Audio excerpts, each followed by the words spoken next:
Pues muchísimas gracias a los tres ponentes por estas súper ilusionantes y brillantísimas clases. Y ahora, bueno, ahora es el turno de preguntas. Tenemos como un cuarto de hora o así para que resuelvan dudas o algunos comentarios que queráis hacer. Yo, bueno, de verdad, gracias, porque creo que las tres exposiciones pues son fantásticas y son tan importantes, ¿no? Quique, me encantó la presentación. En los talleres de mañana vamos a tener oportunidad, además de hablar sobre el test de disfagia, las escalas, ¿no?, canadiense, que son las que enfermería pasa. Efectivamente, sois fundamentales, ¿no?, los enfermeros y enfermeras en todo el proceso asistencial. Y hay una cosa que me gustaría resaltar y que tú has resaltado bastante en tu presentación, y es esa especialización. No voy a ser yo tampoco quien abogue porque en cada, ¿no?, de enfermería haya solamente 3 especialidades y debería haber más, pero desde luego en el paciente neurológico es importante que el enfermero y la enfermera que lo atiende sepa, bueno, y las TKE incluso los celadores, diría, es decir, todo el paciente, o sea, todo sanitario o trabajador sanitario que tiene que ver o que se relaciona con un paciente neurológico debería conocer bien cuáles son, ¿no?, las necesidades que tiene. Es muy difícil, por ejemplo, tratar con pacientes afásicos. Nosotros estamos muy acostumbrados, pero incluso a veces vemos que hay esos déficits, ¿no?, cuando alguien se intenta comunicar con el paciente y no puede hacerlo, cree que el paciente está confuso o que se enfada. Es complejo. Entonces, creo que efectivamente la formación es necesaria. Yo no voy a decir que la especialización o cómo se tendría que articular esto, pero sí la formación. No sé cómo crees que, ¿no?, dentro de nuestras posibilidades podríamos mejorar este aspecto. En primer lugar, bueno, saliendo un poco de enfermería, me viene muy bien que diga lo de los celadores, porque es algo que yo reclamo. A ver, yo no fui ni soy celador, pero es lo que veo. Actualmente se consideran personal no sanitario y creo que deberían tener una formación como sanitario y considerarse como tal. Es decir, están tratando con personas, como todos nosotros. Entonces, partiendo de la base de que ya estamos trabajando con personas que ni siquiera pueden tener esa formación, ya empieza a ir todo un poco regular. En el caso de la especialización de enfermería, sinceramente no sé por qué ocurre así. Es decir, siempre existió la de matrona. Y siempre se fueron quitando, pues se quitó podología, se quitó rayos, todo eso se quitó enfermería y se convirtieron como en otras categorías profesionales. Y no entiendo muy bien a quién compete, pero sí que es verdad que debería haber, lo que he dicho, tener unas especialidades que se ajusten y se acomoden a la realidad sanitaria.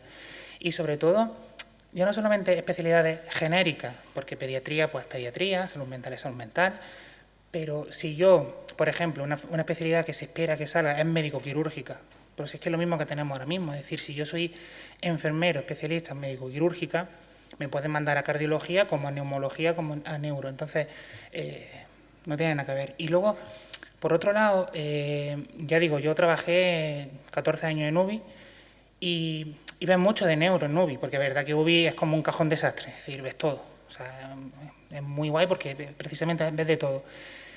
Pero sí que es verdad que en la planta de neurología vi cosas que no tenía controladas. Ves otra fase del proceso del ictus, en este caso, que no tienes controlada. Entonces, la fascia, por ejemplo, o un paciente que no moviliza una parte del cuerpo, o que no, o en el caso de neuropsicología, que tiene una conducta no adecuada.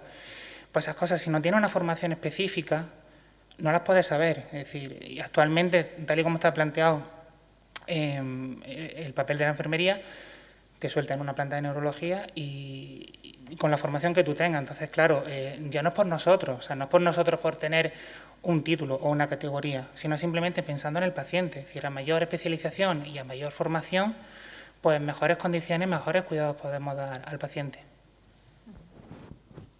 Gracias. Y de hecho, la especialización es importante también en nosotros. Pero, o sea, nosotros tenemos muchas especialidades, pero es que dentro de la neurología, a mí personalmente, que me he dedicado toda la vida al ictus, siempre lo digo muchas veces en las sesiones, a mí no me pongas a pasar la consulta del Parkinson avanzado porque yo no tengo ni idea de cómo funciona eso y no no me da vergüenza decirlo. Estamos hablando de la misma especialidad. Es decir, Quiero decir, no me da vergüenza decirlo, es que no es mi subespecialidad, ¿no? Y no todos valemos para todos, como tú, todo, como tú remarcabas en las enfermeras, tampoco los médicos, ¿no? Ni el resto de trabajadores sanitarios. Yo creo que es una reivindicación muy importante.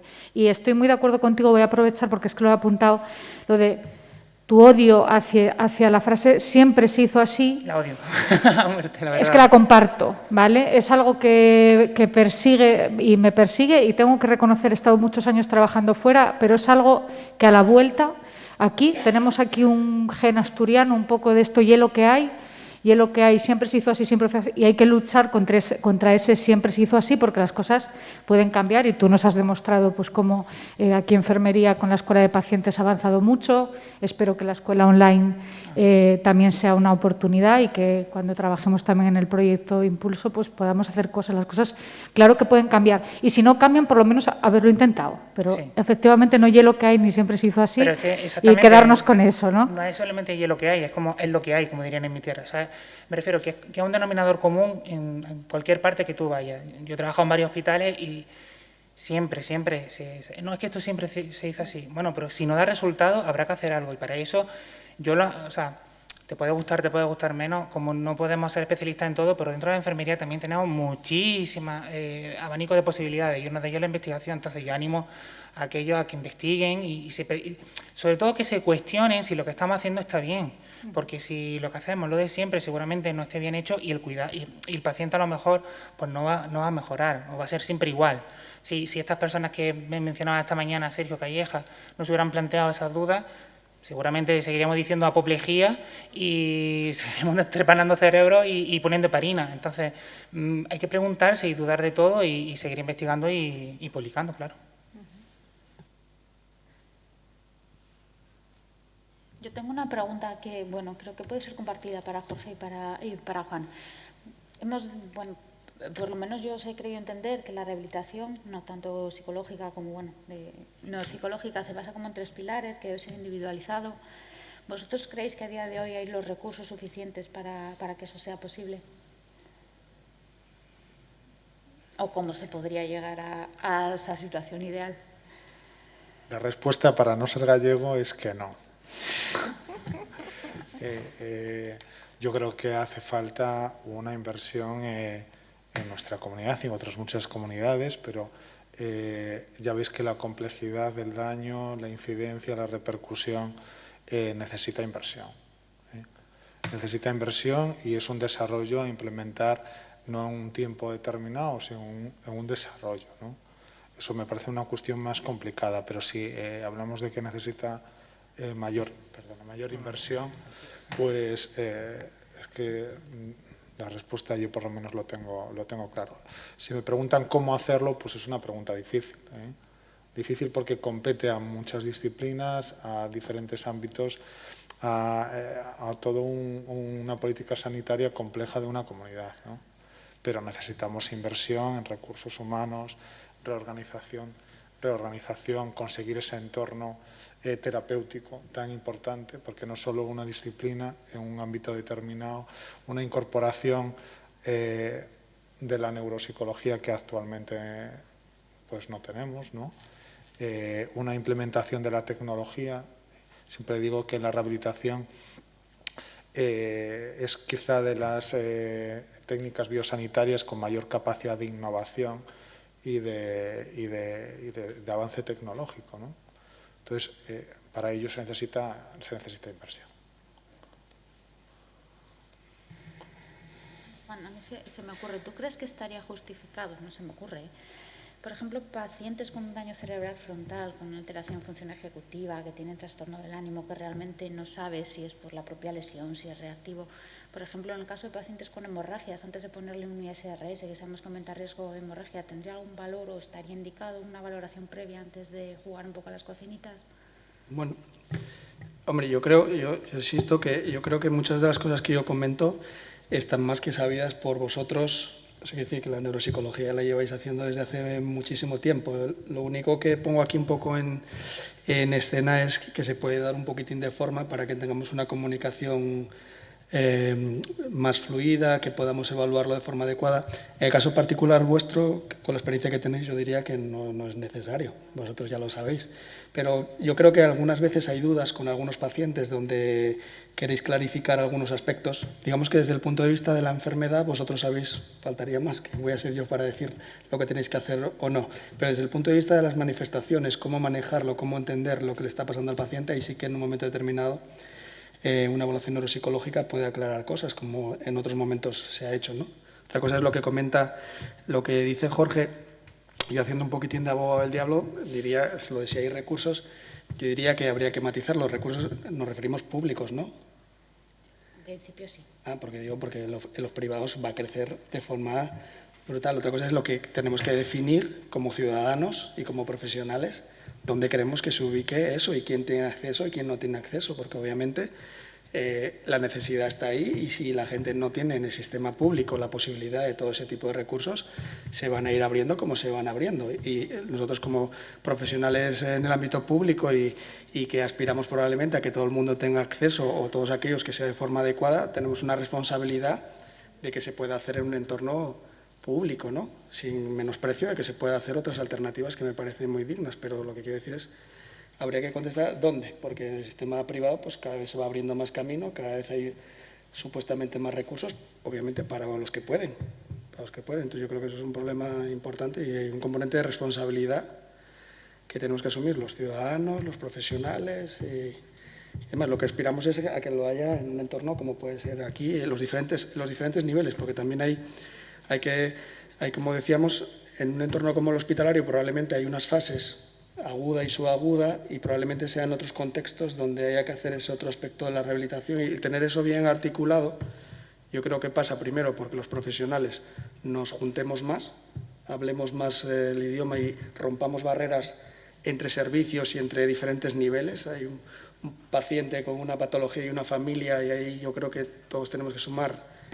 A veces yo creo que seguimos siendo muy jóvenes, pero a la vez muy rígidos con respecto a eso, a las especialidades, que yo creo que cada uno tiene que hacer lo que sabe y lo que sabe mejor, pero yo creo que a la vez tenemos que ser más transversales y luego saber que a lo mejor en el hospital no se resuelve todo y que tiene que ser, y a lo mejor los del hospital también tenemos que pelear porque fuera del hospital se hagan cosas, ¿no?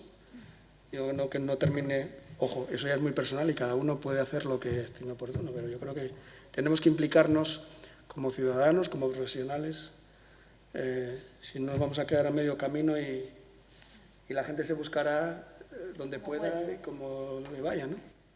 Y de hecho se lo busca en la sesión que veremos luego desde el Hospital de Valladolid, que es una sesión grabada y he tenido oportunidad de ver parte, hablan precisamente del acceso a la rehabilitación integral, quién tiene acceso, cómo y aquí, claro, tiene mucho que ver efectivamente la falta de recursos. Yo creo, sin personal, o sea, es imposible. Es decir, la neuropsicología ahora mismo o la rehabilitación cognitiva, ¿no? En este momento que parece que es tan importante, hay tantísima evidencia. Vamos, yo cada vez que nos haces una charla, Juan, es que aprendo algo nuevo. Además, es un campo muy amplio que además requiere, como por lo que nos dices también, muchas veces terapias en grupo. Están esas expectativas familiares, con lo cual también es importante hacerlo con familia. O sea, que es una estructura algo compleja, pero que necesita de recursos humanos, claro. Yo creo que, y yo soy el primero, y el primero que le pasa es a mí, yo creo que tenemos miedo a que se nos vayan las cosas de las manos y que lo que tenemos que abordar es tan grande, es tan gordo que todos tenemos la buena intención, pero luego cuando miramos nos asustamos y reculamos y nos quedamos en nuestra zona de confort. Yo el primero, pero lo que quiero decir es que aparte de que existan más recursos, que no, ¿cómo lo voy a obviar yo? Yo creo que también tenemos que reorganizar bien los existentes, con lo que digo, con que tengamos un idioma común.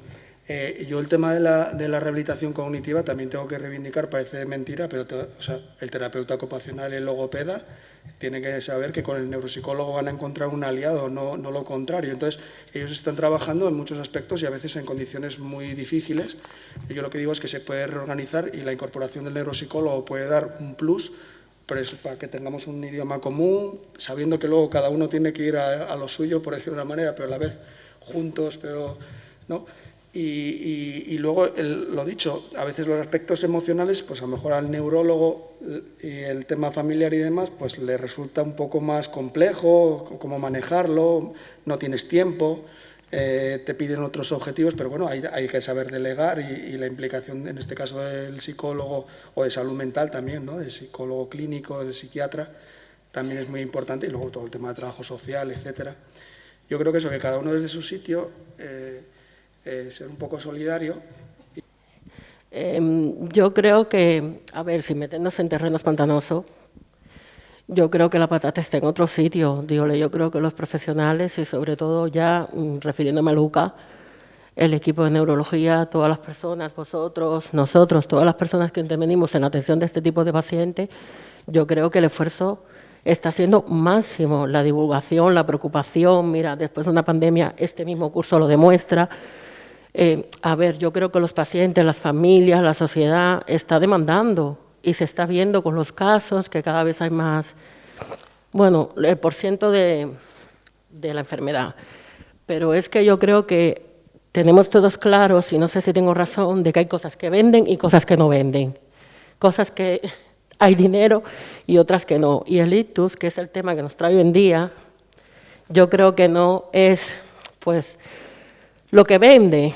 Y me refiero ya en cuanto a los políticos. Vende el trasplante, vende la lista de operación quirúrgica, vende esas cosas. Si se destinara más recursos materiales, humanos, formación y una serie de cosas, no habría ningún problema, porque yo creo que la sociedad, los pacientes, lo que me refiero, los familiares, los profesionales, a todos los niveles lo está demandando, pero aquí sí que podemos decir que lo que es lo que hay.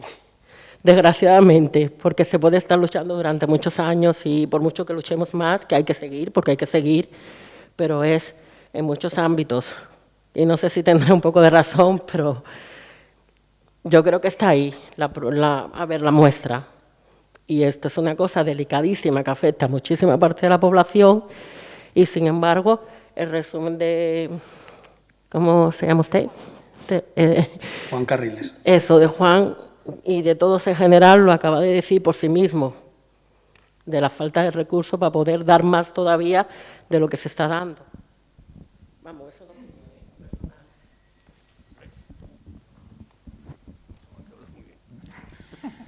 A ver, una apreciación. Siempre existen barreras y siempre van a existir diferentes barreras para instaurar todo lo que hacemos. Por eso, precisamente, se tienen que hacer más cosas como estas para reunirnos y, como bien hablaba Juan, tener un lenguaje común que nos una y a ver si unando las fuerzas, ese tipo de cosas que supuestamente no venden, porque además no deberían ni de venderse. Si es que, sabiendo nosotros los datos, no deberían venderse porque ya se venden solas. Pues poder echar esto adelante. Es decir, lo que me refiero es que aunque haya barreras, no nos tienen que parar. Es decir, nos tienen que motivar para seguir adelante. Es mi apreciación. Si me dejáis una última pregunta para Jorge, que has mencionado lo del curso de robótica. Yo pude asistir solo a la primera parte, no vi luego la demostración del exoesqueleto robótico.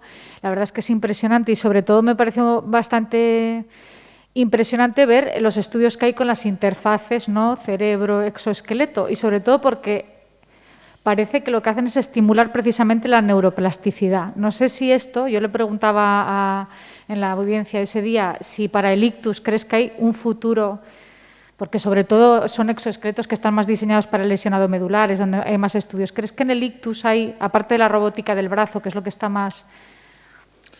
A ver, yo creo que la mecanización de la marcha en muchos pacientes es imprescindible. Estamos perdiendo mucha capacidad de neuroplasticidad en esa repetición y esa intensidad que a veces no somos capaces de abordar en la terapia convencional, sin menospreciarla nunca porque siempre va a ser la base. Pero que haya un plus con la mecanización de la marcha, con la cinta rodante que hoy prácticamente está en casi todos los servicios de rehabilitación, llegar a la robótica y a la intensidad de la mecanización en la marcha sí que es importante en el ictus. Yo siempre voy un poco al hermano pobre, ¿no? Al miembro superior. Me parece que le da un plus muchísimo mayor recurrir o apostar, ¿no? por terapias en el miembro superior. pero la robótica de miembro superior ya existe muchísima evidencia al respecto, ¿no? Y los dispositivos que hay en el mercado pues tienen números muy importantes porque nos dan esa intensidad en la movilización, en el control motriz, en el biofeedback con los diferentes dispositivos de realidad virtual. No tenemos que menospreciar tampoco a los dispositivos de electroestimulación funcional, ¿no? El FES en miembro superior, que es el hermano pequeño del miembro inferior, ¿no? Pero yo creo que la robótica ha venido para quedarse. Espero que no tardemos mucho, pero llegará. Yo era simplemente una apreciación para la ponencia de Juan, bueno, me ha parecido estupenda y aprendí un montón. Y me quedo con dos frases tuyas. La primera es, porque yo es que soy muy pesado con el tema del cambio tecnológico, hay que subirse al carro, pero ya toda la razón del mundo, yo no lo dije, que precisamente tenemos que estar preparados para ello. Es decir, si existen unas herramientas tecnológicas, tenemos que conocerlas y estar formados para ello. Y lo segundo, que también me ha parecido súper interesante, es tener a la familia, creo, más presente en el proceso de enfermedad del ictus. Y me pareció muy, muy importante lo que dijiste, que seamos lo más sensatos posible, cada uno en su terreno, pero que seamos lo más sensatos posible, porque sí que es verdad que la familia ayuda y mucho, y si la familia sigue las fases que pusiste de la forma ordenada, integra y asimila y digiere mucho mejor la información, y de cara al alta es otro mundo, o sea, una historia totalmente distinta. Por eso digo que es simplemente una apreciación y que me gustó mucho que lo remarcara. Yo lo de la tecnología, o sea, a mí me encanta y le veo un potencial increíble. Lo único, quería advertir de los riesgos que hay por el desconocimiento del tema neuropsicológico, que nos conformáramos y que nos vendieran la moto con que empezáramos a comprar paquetes de ejercicios, de actividades, que eso hoy en día, eso es un sucedáneo, ¿no? Y eso, lo que quería decir es potencial de la nueva tecnología a tope, pero siempre guiada con unos objetivos, sabiendo para qué y demás. Y lo digo también en determinados ámbitos donde nos van a vender que tienen un programa, que tienen una tecnología, que tienen una serie de cosas, y en realidad lo que ves son ejercicios repetitivos que no están tocando la tecla adecuada, y cuando ves a los pocos meses al paciente ves que en realidad no ha evolucionado y lo único que ha hecho es hartarse de hacer una serie de cosas. Eso me refería de cuidado, que no nos deslumbre lo de la tecnología. Y lo de la familia, yo creo que es fundamental eso, el que no tengan que aprender ellos por ensayo y error cuando el paciente llega a casa qué es lo que se les viene encima. Y hoy en día la neuropsicología está en condiciones, de igual que hacéis lo de la escuela para de formación de cuidados y demás, yo creo que un papel también de neuropsicólogo, y hay que dar un paso adelante, y yo voy a intentar hacerlo, es que las familias también tengan un poco de formación antes de salir, de saber unas directrices de qué va a pasar, qué no va a pasar, ¿no? Lo que pasa es que, bueno, eso hay que saber, ya digo, no se puede tampoco abrir la caja de Pandora, y cuando abres una cosa hay que también dar opciones a que tenga solución, pero bueno, hay que ir caminando sobre eso. Yo, por ejemplo, soy muy defensor de incluir a la familia en los cuidados básicos de enfermería, es decir, un baño, si un familiar está suficientemente formado y sabe perfectamente la situación, perfectamente puede estar con nosotros haciendo esa técnica o ese cuidado. Es decir, la inclusión en los cuidados de la familia es brutal. Y para eso está la escuela de ictus. Y luego el propio equipo que atiende a este tipo de pacientes. Estos son pacientes complejos, crónicos, que son difíciles, y el quemazón del profesional, y yo creo que eso es otra cuestión, el que nos podamos cuidar entre nosotros y el sistema nos cuide un poco de los diferentes niveles, en pequeñas cosas, ¿no? Pero yo creo que es muy difícil aguantar muchos años al pie del cañón con unas patologías tan duras. Lo digo también para los pacientes y los familiares, que ver todos los días y a veces con alto grado de frustración por los recursos y demás, también es difícil para el profesional, y yo creo que también eso, hay que ir haciendo equipo. Equipo es difícil porque cada uno somos como somos y a veces no es fácil integrar, pero tenemos la obligación de hacerlo. Y luego también hay que buscar la manera de que aquellos que estén en condiciones de ser un poco más generosos con los demás lo sean, y que, bueno, que nos cuidemos un poco también, porque yo digo que es muy difícil aguantar mucho tiempo en un ámbito a veces sin poner protección. Al final eso, pues, el que paga es el paciente y el familiar. Totalmente de acuerdo. Pero también hay que ver. No digo si nos dan más vacaciones o más... No, pero sí. No sé en formato de qué. Bueno, pues muchísimas gracias, porque además el rato de preguntas se completó, o sea que sí que estuvo ánimo y con ganas de participación.